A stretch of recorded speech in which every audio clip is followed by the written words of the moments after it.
ओम गंगणपते नमः। ओम गंगणपते नमः। ओम श्री परमात्मने नमः। श्रीमद् भगवद गीता के 11वें अध्याय का महात्म्य। श्री महादेव जी कहते हैं, प्रिय, गीता के वर्णन से संबंध रखने वाली कथा एवं विश्वरूप अध्याय के पावन महात्म्य को श्रवण करो। विशाल नेत्रों वाली पार्वती, इस अध्याय के महात्म्य का पूरा वर्णन नहीं किया जा सकता। इसके संबंध में सहस्रों कथाएं हैं। उनमें से एक यहाँ कही जाती है। प्रणीता नदी के तट पर मेघंकर नाम से विख्यात एक बहुत बड़ा नगर है। उसके प्राकार और गोपुर बहुत ऊंचे हैं। वहाँ बड़ी बड़ी विश्रामशालाएं हैं जिनमें सोने के खंभे शोभा दे रहे हैं। उस नगर में श्रीमान, सुखी, शांत, सदाचारी तथा जितेंद्रिय मनुष्यों का वास है। वहाँ हाथ में शारंग नामक धनुष धारण करने वाले जगदीश्वर भगवान विष्णु विराजमान हैं। वे परब्रह्म के साकार स्वरूप हैं। संसार के नेत्रों को जीवन प्रदान करने वाले हैं। उनका गौरवपूर्ण श्री विग्रह भगवती लक्ष्मी के नेत्र कमलों द्वारा पूजित होता है। भगवान की वह झांकी वामन अवतार की है। मेघ के समान उनका श्याम वर्ण तथा कोमल आकृति है। वक्षस्थल पर श्रीवत्स का चिन्ह शोभा पाता है। वे कमल और वनमाला से विभूषित अनेक प्रकार के आभूषणों से सुशोभित हो भगवान वामन रत्न युक्त समुद्र के सदृश जान पड़ते हैं। पीतांबर से उनके श्याम विग्रह की कांति ऐसी प्रतीत होती है मानो चमकती हुई बिजली से घिरा हुआ स्निग्ध मेघ शोभा पा रहा हो। उन भगवान वामन का दर्शन करके जीव जन्म एवं संसार के बंधन से मुक्त हो जाता है। उस नगर में मेखला नामक महान तीर्थ है, जिसमें स्नान करके मनुष्य शाश्वत वैकुंठ धाम को प्राप्त होता है। वहाँ जगत के स्वामी करुणा सागर भगवान नृसिंह का दर्शन करने से मनुष्य 7 जन्मों के किए हुए घोर पाप से छुटकारा पा जाता है। जो मनुष्य मेखला में गणेश जी का दर्शन करता है, वह सदा दुस्तर विघ्नों के भी पार हो जाता है। उसी मेघंकर नगर में कोई श्रेष्ठ ब्राह्मण थे, जो ब्रह्मचर्य परायण, ममता और अहंकार से रहित, वेद शास्त्रों में प्रवीण, जितेंद्रिय तथा भगवान वासुदेव के शरणागत थे। उनका नाम सुनंद था। प्रिय, वे शारंग धनुष धारण करने वाले भगवान के पास गीता के 11वें अध्याय विश्वरूप दर्शन योग का पाठ किया करते थे। उस अध्याय के प्रभाव से उन्हें ब्रह्म ज्ञान की प्राप्ति हो गई थी। परमानंद संदेह से पूर्ण उत्तम ज्ञानमयी समाधि के द्वारा इंद्रियों के अंतर्मुख हो जाने के कारण वे निश्चल स्थिति को प्राप्त हो गए थे और सदा जीवन मुक्त योगी की स्थिति में रहते थे। एक समय जब बृहस्पति सिंह राशि पर स्थित थे, महायोगी सुनंद ने गोदावरी तीर्थ की यात्रा आरंभ की।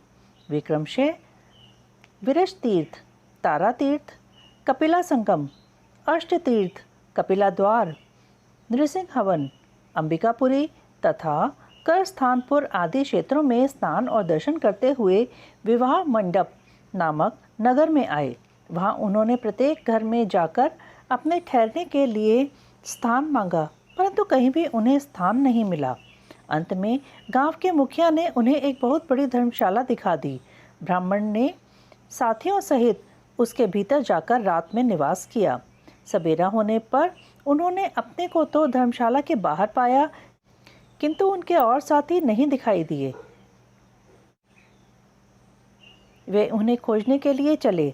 इतने में ही ग्रामपाल से उनकी भेंट हो गई। ग्रामपाल ने कहा, मुनिश्रेष्ठ, तुम सब प्रकार से दीर्घायु जान पड़ते हो। सौभाग्यशाली तथा पुण्यवान पुरुषों में तुम सबसे पवित्र हो। तुम्हारे भीतर कोई लोकोत्तर प्रभाव विद्यमान है। तुम्हारे साथी कहाँ गए और कैसे इस भवन से बाहर हुए, इसका पता लगाओ। मैं तुम्हारे सामने इतना ही कहता हूँ कि तुम्हारे जैसा तपस्वी मुझे दूसरा कोई नहीं दिखाई देता। विप्रवर, तुम्हें किस महामंत्र का ज्ञान है, किस विद्या का आश्रय लेते हो तथा किस देवता की दया से तुम्हें अलौकिक शक्ति आ गई है। भगवान, कृपा करके इस गांव में रहो। मैं तुम्हारी सब सेवा शुश्रूषा करूँगा। यूँ कहकर ग्रामपाल ने मुनीश्वर सुनंद को अपने गांव में ठहरा लिया। वह दिन रात बड़ी भक्ति से उनकी सेवा टहल करने लगा। जब 7-8 दिन बीत गए तब एक दिन प्रातःकाल आकर वह बहुत दुखी हो महात्मा के सामने रोने लगा और बोला, हाय, आज रात में राक्षस ने मुझ भाग्यहीन के बेटे को चबा लिया है। मेरा पुत्र बड़ा ही गुणवान और भक्तिवान था। ग्रामपाल के इस प्रकार कहने पर योगी सुनंद ने पूछा, कहाँ है वह राक्षस और किस प्रकार उसने तुम्हारे पुत्र का भक्षण किया है? ग्रामपाल बोला, ब्राह्मण, इस नगर में एक बड़ा भयंकर नरभक्षी राक्षस रहता है। वह प्रतिदिन आकर इस नगर के मनुष्यों को खा लिया करता था।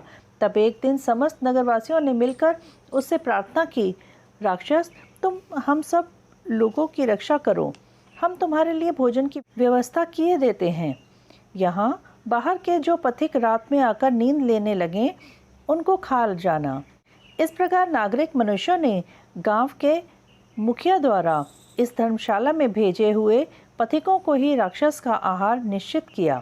अपने प्राणों की रक्षा के लिए ही उन्हें ऐसा करना पड़ा। तुम भी अन्य राहगीरों के साथ इस घर में आकर सोए थे, किंतु राक्षस ने उन सबको तो खा लिया, केवल तुम्हें छोड़ दिया है। द्विजोत्तम, तुम में ऐसा क्या प्रभाव है, इस बात को तुम ही जानते हो। इस समय मेरे पुत्र का एक मित्र आया था, किंतु मैं उसे पहचान न सका। वह मेरे पुत्र को बहुत ही प्रिय था, किंतु अन्य राहगीरों के साथ उसे भी मैंने उसी धर्मशाला में भेज दिया। मेरे पुत्र ने जब सुना कि मेरा मित्र भी उसमें प्रवेश कर गया है, तब वह उसे वहां से ले आने के लिए गया, परंतु राक्षस ने उसे भी खा लिया। आज सवेरे मैंने बहुत दुखी होकर उस पिशाच से पूछा, ओ दुष्टात्मन, तूने रात में मेरे पुत्र को भी खा लिया। तुम्हारे पेट में पड़ा हुआ मेरा पुत्र जिससे जीवित हो सके, ऐसा कोई उपाय यदि हो तो बताओ। राक्षस ने कहा, ग्रामपाल, धर्मशाला के भीतर घुसे हुए तुम्हारे पुत्र के न जानने के कारण मैंने भक्षण किया है। अन्य पथिकों के साथ तुम्हारा पुत्र भी अनजान में ही मेरा ग्रास बन गया है। वह मेरे उदर में जिस प्रकार जीवित और रक्षित रह सकता है, वह उपाय स्वयं विधाता ने ही कर दिया है। जो ब्राह्मण सदा गीता के 11वें अध्याय का पाठ करता हो, उसके प्रभाव से मेरी मुक्ति होगी और मेरे मरे हुओं को पुनः जीवन प्राप्त होगा। यहाँ कोई ब्राह्मण रहते हैं जिनको मैंने एक दिन धर्मशाला से बाहर कर दिया था। वे निरंतर गीता के 11वें अध्याय का जप किया करते हैं। इस अध्याय के मंत्र से 7 बार अभिमंत्रित करके यदि वे मेरे ऊपर जल का छींटा दें तो निसंदेह मेरा शाप से उद्धार हो जाएगा। इस प्रकार उस राक्षस का संदेश पाकर मैं तुम्हारे निकट आया हूँ। ब्राह्मण ने पूछा, ग्रामपाल, जो रात में सोए हुए मनुष्य को खाता है, वह प्राणी किस पाप से राक्षस हुआ? ग्रामपाल बोला, ब्राह्मण, पहले इस गांव में कोई किसान ब्राह्मण रहता था। एक दिन वह अगहनी के खेत की क्यारियों की रक्षा करने में लगा था। वहाँ से थोड़ी ही दूर पर एक बहुत बड़ा गिद्ध किसी राही को मारकर खा रहा था। उसी समय एक तपस्वी कहीं से आ निकले, जो उस राही को बचाने के लिए दूर से ही दया दिखाते आ रहे थे। गिद्ध उस राही को खाकर आकाश में उड़ गया। तब तपस्वी ने कुपित होकर उस किसान से कहा, ओ दुष्ट हलवाहे, तुझे धिक्कार है, तू बड़ा ही कठोर और निर्दयी है। दूसरे की रक्षा से मुंह मोड़कर केवल पेट पालने के धंधे में लगा है। तेरा जीवन नष्ट प्राय है। अरे जो चोर, दाढ़ वाले जीव, सर्प, शत्रु, अग्नि, विष, जल, गीध, राक्षस, भूत तथा बेताल आदि के द्वारा घायल हुए मनुष्यों की शक्ति होते हुए भी उपेक्षा करता है, वह उनके वध का फल पाता है।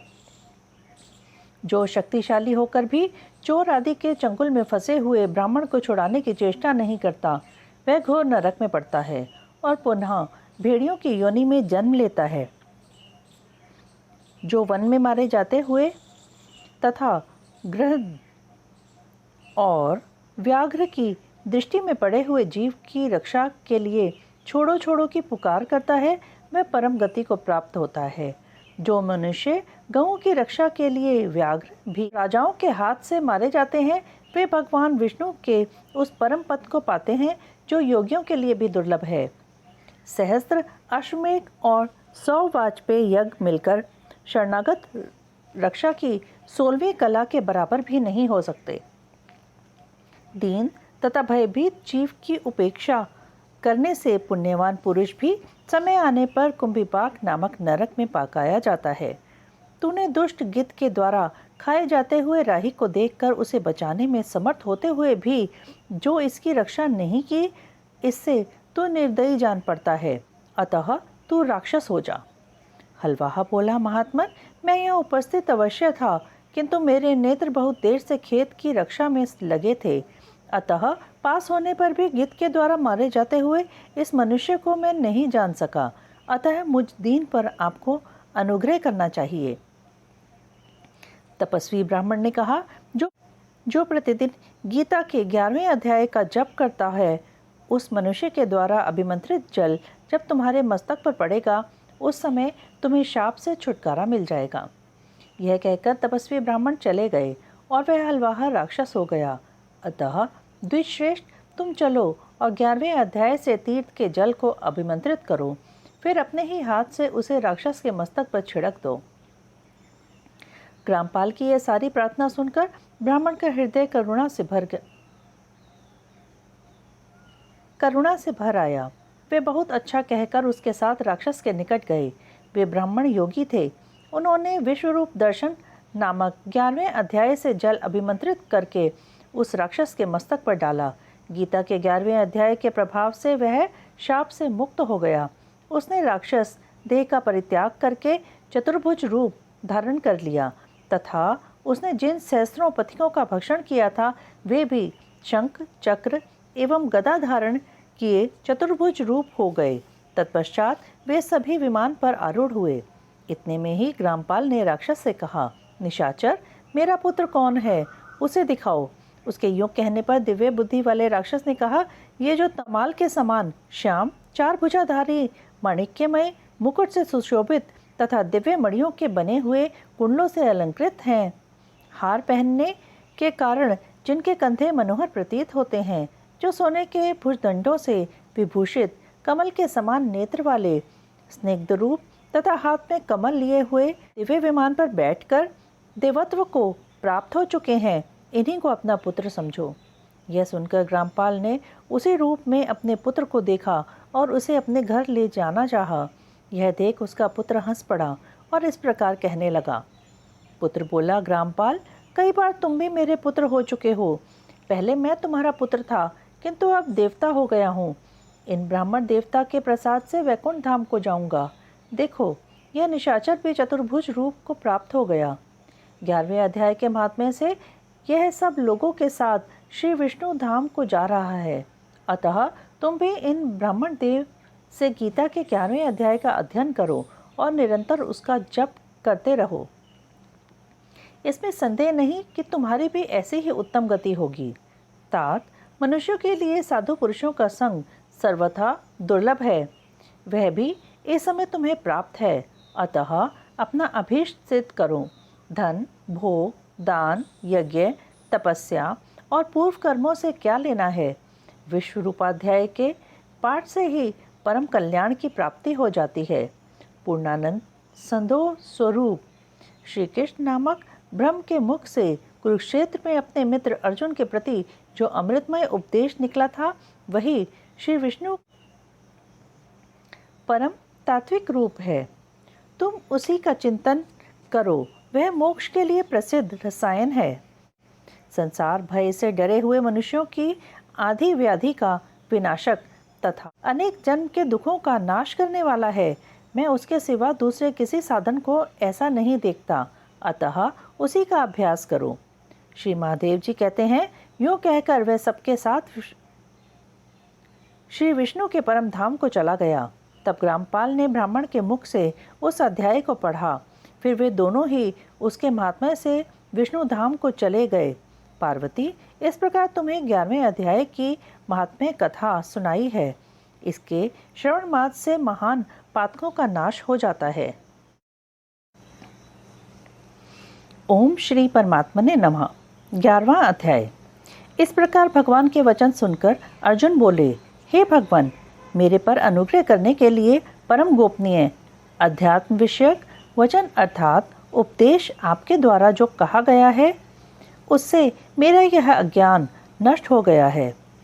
क्योंकि हे कमल नेत्र, मैंने भूतों की उत्पत्ति और प्रलय आपसे विस्तार पूर्वक सुने हैं तथा आपका अविनाशी प्रभाव भी सुना है। हे परमेश्वर, आप अपने को जैसा कहते हो यह ठीक ऐसा ही है, परंतु हे पुरुषोत्तम, आपके ज्ञान, ऐश्वर्य, शक्ति, बल, वीर्य और तेज युक्त रूप को प्रत्यक्ष देखना चाहता हूँ। इसलिए हे प्रभु, मेरे द्वारा वह आपका रूप देखा जाना शक्य है। ऐसा यदि मानते हैं तो हे योगेश्वर, आप अपने अविनाशी स्वरूप का मुझे दर्शन कराइए। इस प्रकार अर्जुन के प्रार्थना करने पर श्री कृष्ण भगवान बोले, हे पार्थ, मेरे सैकड़ों तथा हजारों नाना प्रकार के और नाना वर्ण तथा आकृति वाले अलौकिक रूपों को देख। हे भरतवंशी अर्जुन, मेरे में आदित्यों को अर्थात अदिति के 12 पुत्रों को और 8 वसुओं को, एकादश रुद्रों को तथा दोनों अश्विनी कुमारों को और 49 मरुद गणों को देख तथा और भी बहुत से पहले न देखे हुए आश्चर्यमय रूपों को देख। हे गुडाकेश, अब मेरे इस शरीर में एक जगह स्थित हुए चराचर सहित संपूर्ण जगत को देख तथा और भी जो कुछ देखना चाहता है सो देख, परंतु मेरे को इन अपने प्राकृत नेत्रों द्वारा देखने को निसंदेह समर्थ नहीं है। इसी से मैं तेरे लिए दिव्य अर्थात अलौकिक चक्षु देता हूँ। इससे तू मेरे प्रभाव को और योग शक्ति को देख। संजय बोले, हे राजन, महायोगेश्वर और सब पापों के नाश करने वाले भगवान ने इस प्रकार कहकर उसके उपरांत अर्जुन के लिए परम ऐश्वर्य युक्त दिव्य स्वरूप दिखाया। उस अनेक मुख और नेत्रों से युक्त तथा अनेक अद्भुत दर्शनों वाले एवं बहुत से दिव्य भूषणों से युक्त और बहुत से दिव्य शस्त्रों को हाथों में उठाए हुए तथा दिव्य माला और वस्त्रों को धारण किए हुए और दिव्य गंध का अनुलेपन किए हुए एवं सब प्रकार के आश्चर्यों से युक्त सीमा रहित विराट स्वरूप परमदेव परमेश्वर को अर्जुन ने देखा। हे राजन, आकाश में 1000 सूर्यों के एक साथ उदय होने से उत्पन्न हुआ जो प्रकाश होवे, वह भी उस विश्वरूप परमात्मा के प्रकाश के सदृश कदाचित ही होवे। ऐसे आश्चर्यमय रूप को देखते हुए पांडुपुत्र अर्जुन ने उस काल में अनेक प्रकार से विभक्त हुए अर्थात पृथक पृथक हुए संपूर्ण जगत को उस देवों के देव श्री कृष्ण भगवान के शरीर में एक जगह स्थित देखा। उसके अनंतर वह आश्चर्य से युक्त हुआ हर्षित रोमों वाला अर्जुन विश्वरूप परमात्मा को श्रद्धा भक्ति सहित सिर से प्रणाम करके हाथ जोड़े हुए बोला, हे देव, आपके शरीर में संपूर्ण देवों को तथा अनेक भूतों के समुदायों को और कमल के आसन पर बैठे हुए ब्रह्मा को तथा महादेव को और संपूर्ण ऋषियों को तथा दिव्य सर्पों को देखता हूँ।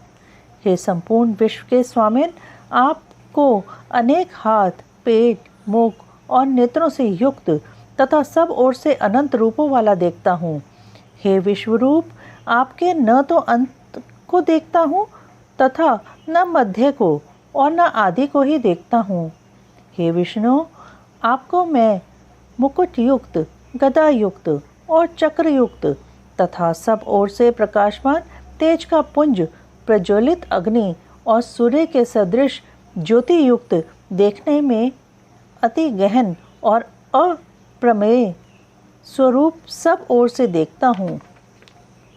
इसलिए हे भगवान, आप ही जानने योग्य परम अक्षर हैं अर्थात पर ब्रह्म परमात्मा हैं और आप ही इस जगत के परम आश्रय हैं तथा आप ही अनादि धर्म के रक्षक हैं और आप ही अविनाशी सनातन पुरुष हैं, ऐसा मेरा मत है।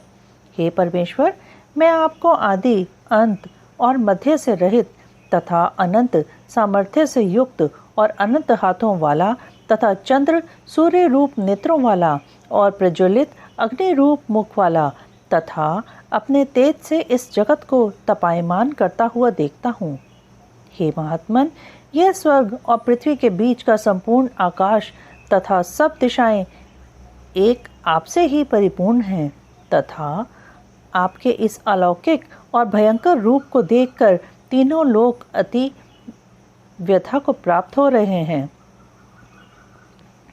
हे गोविंद, वे सब देवताओं के समूह आप में ही प्रवेश करते हैं और कई एक भयभीत होकर हाथ जोड़े हुए आपके नाम और गुणों का उच्चारण करते हैं तथा महर्षि और सिद्धों के समुदाय कल्याण होवे ऐसा कहकर उत्तम उत्तम स्तोत्रों द्वारा आपकी स्तुति करते हैं।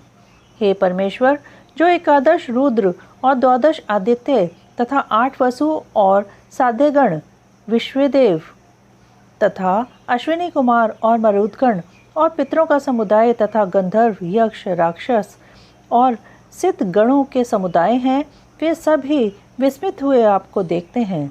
हे महाबाहो, आपके बहुत मुख और नेत्रों वाले तथा बहुत हाथ, जंघा और पैरों वाले और बहुत उदरों वाले तथा बहुत से विकराल दाढ़ों वाले महान रूप को देखकर सब लोग व्याकुल हो रहे हैं तथा मैं भी व्याकुल हो रहा हूँ, क्योंकि हे विष्णु, आकाश के साथ स्पर्श किए हुए दे दीप्यमान अनेक रूपों से युक्त तथा फैलाए हुए मुख और प्रकाशमान विशाल नेत्रों से युक्त आपको देखकर भयभीत अंतःकरण वाला मैं धीरज और शांति को नहीं प्राप्त होता हूँ। हे भगवान, आपके विकराल दाढ़ों वाले और प्रलय काल की अग्नि के समान प्रज्वलित मुखों को देखकर दिशाओं को नहीं जानता हूँ और सुख को भी नहीं प्राप्त होता हूँ। इसलिए हे देवेश, हे जगन्निवास, आप प्रसन्न होवें। मैं देखता हूँ कि वे सब ही धृतराष्ट्र के पुत्र राजाओं के समुदाय सहित आप में प्रवेश करते हैं और भीष्म पितामह, द्रोणाचार्य तथा वह कर्ण और हमारे पक्ष के भी सभी प्रधान योद्धाओं के सहित सबके सब वेग युक्त हुए आपके विकराल दाढ़ों वाले भयानक मुखों में प्रवेश करते हैं और कई एक चूर्ण हुए सिरों सहित आपके दांतों के बीच में लगे हुए दिखते हैं। हे विश्वमूर्ते, जैसे नदियों के बहुत से जल के प्रवाह समुद्र के ही सम्मुख दौड़ते हैं अर्थात समुद्र में प्रवेश करते हैं, वैसे ही वे शूरवीर मनुष्यों के समुदाय भी आपके प्रज्वलित हुए मुखों में प्रवेश करते हैं। अथवा जैसे पतंग मोह के वश होकर नष्ट होने के लिए प्रज्वलित अग्नि में अति वेग से युक्त हुए प्रवेश करते हैं, वैसे ही यह सब लोग भी अपने नाश के लिए आपके मुखों में अति वेग से युक्त हुए प्रवेश करते हैं और आप उन संपूर्ण लोगों को प्रज्वलित मुखों द्वारा ग्रसन करते हुए सब ओर से चाट रहे हैं। हे विष्णु, आपका उग्र प्रकाश संपूर्ण जगत को तेज के द्वारा परिपूर्ण करके तपायमान करता है। हे भगवान, कृपा करके मेरे प्रति कहिए कि आप उग्र रूप वाले कौन हैं। हे देवों में श्रेष्ठ, आपको नमस्कार है। आप प्रसन्न होइए। आदि स्वरूप, आपको मैं तत्व से जानना चाहता हूँ, क्योंकि आपकी प्रवृत्ति को मैं नहीं जानता। इस प्रकार अर्जुन के पूछने पर श्री कृष्ण भगवान बोले, हे अर्जुन, मैं लोगों का नाश करने वाला बड़ा हुआ महाकाल हूँ। इस समय इन लोगों को नष्ट करने के लिए प्रवृत्त हुआ हूँ। इसलिए जो प्रतिपक्षियों की सेना में स्थित हुए योद्धा लोग, वे सब तेरे बिना भी नहीं रहेंगे, अर्थात तेरे युद्ध न करने से भी इन सब का नाश हो जाएगा। इससे तू खड़ा हो और यश को प्राप्त कर तथा शत्रुओं को जीतकर धन धान्य से संपन्न राज्य को भोग। और यह सब शूरवीर पहले से ही मेरे द्वारा मारे हुए हैं। हे सव्यसाचिन, तू तो केवल निमित्त मात्र ही हो जा तथा इन द्रोणाचार्य और भीष्म पितामह तथा जयद्रथ और कर्ण तथा और भी बहुत से मेरे द्वारा मारे हुए शूरवीर योद्धाओं को तू मार और भय मत कर। निसंदेह तो युद्ध में वैरियों को जीतेगा, इसलिए युद्ध कर। इसके उपरांत संजय बोले कि हे राजन, केशव भगवान के इस वचन को सुनकर मुकुटधारी अर्जुन हाथ जोड़े हुए कांपता हुआ नमस्कार करके फिर भी भयभीत हुआ प्रणाम करके भगवान श्री कृष्ण के प्रति गदगद वाणी से बोला कि हे अंतर्यामिन, यह योग्य ही है कि जो आपके नाम और प्रभाव के कीर्तन से जगत अति हर्षित होता है और अनुराग को भी प्राप्त होता है तथा भयभीत हुए राक्षस लोग दिशाओं में भागते हैं और सब सिद्ध गणों के समुदाय नमस्कार करते हैं। हे महात्मन, ब्रह्मा के भी आदिकर्ता और सबसे बड़े आपके लिए वे कैसे नमस्कार नहीं करें, क्योंकि हे अनंत, हे देवेश, हे जगन निवास, जो सत असत और उनसे परे अक्षर अर्थात सच्चिदानंद घन ब्रह्म है, वह आप ही हैं। हे प्रभो, आप आदिदेव और सनातन पुरुष हैं। आप इस जगत के परम आश्रय और जानने वाले तथा जानने योग्य और परम धाम हैं। हे अनंत रूप, आपसे यह सब जगत व्याप्त अर्थात परिपूर्ण है। हे हरे, आप वायु, यमराज, अग्नि, वरुण, चंद्रमा तथा प्रजा के स्वामी ब्रह्मा और ब्रह्मा के भी पिता हैं। आपके लिए हजारों बार नमस्कार नमस्कार होवे। आपके लिए फिर भी बारंबार नमस्कार नमस्कार होवे। हे अनंत सामर्थ्य वाले, आपके लिए आगे से और पीछे से भी नमस्कार होवे। हे सर्वात्मन, आपके लिए सब ओर से ही नमस्कार होवे, क्योंकि अनंत पराक्रमशाली आप सब संसार को व्याप्त किए हुए हैं। इससे आप ही सर्वरूप हैं। हे परमेश्वर, सखा ऐसे मानकर आपके इस प्रभाव को न जानते हुए मेरे द्वारा प्रेम से अथवा प्रमाद से भी हे कृष्ण, हे यादव, हे सखे, इस प्रकार जो कुछ हठ पूर्वक कहा गया है, और हे अच्युत, जो आप हंसी के लिए विहार, शय्या, आसन और भोजनादिकों में अकेले अथवा उन सखाओं के सामने भी अपमानित किए गए हैं, वह सब अपराध अप्रमेय स्वरूप अर्थात अचिंत्य प्रभाव वाले आपसे मैं क्षमा कराता हूँ। हे विश्वेश्वर, आप इस चराचर जगत के पिता और गुरु से भी बड़े गुरु एवं अति पूजनीय हैं। हे अतिशय प्रभाव वाले, तीनों लोकों में आपके समान भी दूसरा कोई नहीं है, फिर भी अधिक कैसे होवे। इससे हे प्रभु, मैं शरीर को अच्छी प्रकार चरणों में रख के और प्रणाम करके स्तुति करने योग्य आप ईश्वर को प्रसन्न होने के लिए प्रार्थना करता हूँ। हे देव, पिता जैसे पुत्र के और सखा जैसे सखा के और पति जैसे प्रिय स्त्री के, वैसे ही आप भी मेरे अपराध को सहन करने के लिए योग्य हैं। हे विश्वमूर्ते, मैं पहले न देखे हुए आश्चर्यमय आपके इस रूप को देखकर हर्षित हो रहा हूँ और मेरा मन भय से अति व्याकुल भी हो रहा है। इसलिए हे देव, आप उन अपने चतुर्भुज रूप को ही मेरे लिए दिखाइए। हे देवेश, हे जगन निवास, प्रसन्न होइए। हे विष्णु, मैं वैसे ही आपको मुकुट धारण किए हुए तथा गदा और चक्र हाथ में लिए हुए देखना चाहता हूँ। इसलिए हे विश्वरूप, हे सहस्रबाहो, आप उस ही चतुर्भुज रूप से युक्त होइए। इस प्रकार अर्जुन की प्रार्थना को सुनकर श्री भगवान बोले, हे अर्जुन, अनुग्रह पूर्वक मैंने अपनी योग शक्ति के प्रभाव से यह मेरा परम तेजोमय, सबका आदि और सीमा रहित विराट रूप तेरे को दिखाया है, जो कि तेरे सिवा दूसरे से पहले नहीं देखा गया। हे अर्जुन, मनुष्य लोक में इस प्रकार विश्व रूप वाला मैं न वेद और यज्ञों के अध्ययन से तथा न दान से और न क्रियाओं से और न उग्र तपों से ही तेरे सिवा देखा जाने को शक्य हूँ। इस प्रकार मेरे इस विकराल रूप को देखकर तेरे को व्याकुलता न होवे और मूढ़भाव भी न होवे, और भय रहित प्रीति युक्त मन वाला तू उस ही मेरे इस शंख, चक्र, गदा, पद्म सहित चतुर्भुज रूप को फिर देख। उसके उपरांत संजय बोले, हे राजन, वासुदेव भगवान ने अर्जुन के प्रति इस प्रकार कहकर फिर वैसे ही अपने चतुर्भुज रूप को दिखाया, और फिर महात्मा कृष्ण ने सौम्य मूर्ति होकर इस भयभीत हुए अर्जुन को धीरज दिया। उसके उपरांत अर्जुन बोले, हे जनार्दन, आपके इस अति शांत मनुष्य रूप को देखकर अब मैं शांतित हुआ, अपने स्वभाव को प्राप्त हो गया हूँ। इस प्रकार अर्जुन के वचन को सुनकर श्री कृष्ण भगवान बोले, हे अर्जुन, मेरा यह चतुर्भुज रूप देखने को अति दुर्लभ है कि जिसको तुमने देखा है, क्योंकि देवता भी सदा इस रूप के दर्शन करने की इच्छा वाले हैं। हे अर्जुन, न वेदों से, न तप से, न दान से और न यज्ञ के इस प्रकार चतुर्भुज रूप वाला मैं देखा जाने को शक्य हूँ कि जैसे मेरे को तुमने देखा है।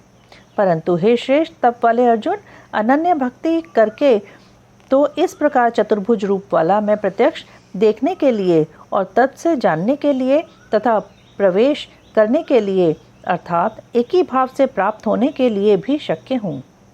हे अर्जुन, जो पुरुष केवल मेरे ही लिए सब कुछ मेरा समझता हुआ यज्ञ, दान और तप आदि संपूर्ण कर्तव्य कर्मों को करने वाला है और मेरे परायण है, अर्थात मेरे को परम आश्रय और परम गति मानकर मेरी प्राप्ति के लिए तत्पर है तथा मेरा भक्त है, अर्थात मेरे नाम, गुण, प्रभाव और रहस्य के श्रवण, कीर्तन, मनन, ध्यान और पठन पाठन का प्रेम सहित निष्काम भाव से निरंतर अभ्यास करने वाला है और आसक्ति रहित है, अर्थात स्त्री, पुत्र और धनादि संपूर्ण सांसारिक पदार्थों में स्नेह रहित है और संपूर्ण भूत प्राणियों में वैर भाव से रहित है, ऐसा वह अनन्य भक्ति वाला पुरुष मेरे को ही प्राप्त होता है।